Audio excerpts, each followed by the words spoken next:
नाही, मोदींकडे विधायक आणि विकासात्मक आता काय नाही आहे का, अजून काय केलेलं नाही. त्यांना फक्त काँग्रेस आणि राष्ट्रवादीवर टीका करणं हेच एक काम आहे.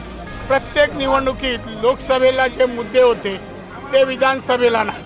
ते महागाई कमी करण्यासंबंधी एकही विषय बोलत नाही, चांगल्या दिवसाबद्दल बोलत नाही. गोली का जवाब गोली से देंगे पाकिस्तानच्या साठी म्हणत होते, आता यांच्या खिशातून गोळ्या निघत नाही, तिकडून 50 वेळा गोळीबार झाला. त्यामुळे मोदी साहेब फक्त हे लोकांना दिशाभूल करणं एवढंच काम करताय. लोकसभेला दिलेले आश्वासनाचं भ्रमनिरास मोदी साहेबांनी केलेलं आहे.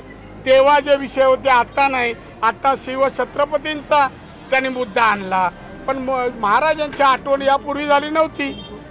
किती वेळा आले महाराष्ट्रात, तेव्हा झाली नव्हती. एका बाजूला मुंबईचं महत्त्व कमी करायचं, मुंबईतले उद्योगधंदे घेऊन जायचं, RBI घेऊन जायची दिल्लीला, गोदी बंद करायची आणि गुजरातमध्ये न्यायचं.